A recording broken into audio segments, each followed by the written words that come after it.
saurari labarin har ƙarshe. Labari ne sahihi da muka ɗauko shi daga BBC.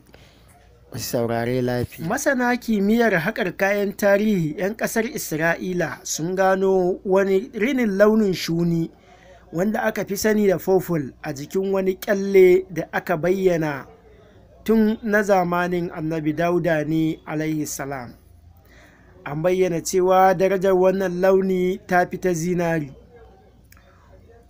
kuma ana danganta shi da mulki ko sarauta.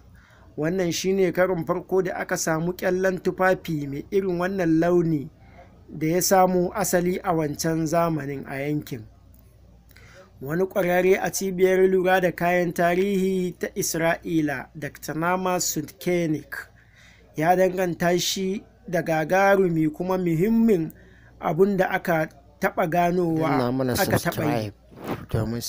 An tono ƙyallen ne a lokacin da ake gudanar da aikin haƙa a filin Timna, kimanin kilomita 220 daga kudancin birnin Kudus.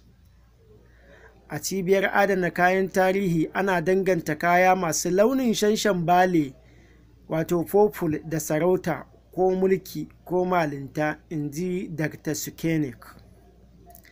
Ganin cewa kyakkyawan launin baya koɗewa, kana yadda samun irin launin ke da wahalar gaske, da kuma yadda ɗan kaɗan ake samunsa daga jikin ƙwansan dodon koɗi da dangoginsa. Haka yasa ake cewa darajarsa ta fi ta zinare tsada.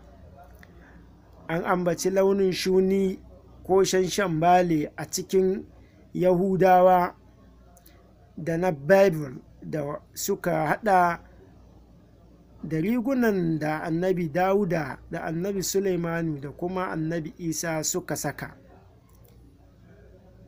Yadin na kunshe da irin launin shunin da aka gano a lokacin da ake haƙa a wani fili da ke kira Celebes Hill.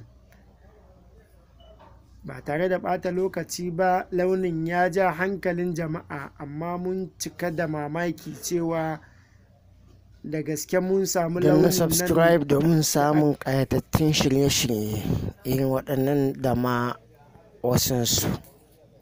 Ba tare da ɓata lokaci ba, launin ya ja hankalin jama'a, amma mun cika da mamaki cewa da gaske mun samu launin nan da aka sani tun zamanin kaka da kakanni, in ji Farfesa Aris bin Yusuf daga sashen kimiyyar haƙar kayan tarihi na Jami'ar Tel Aviv.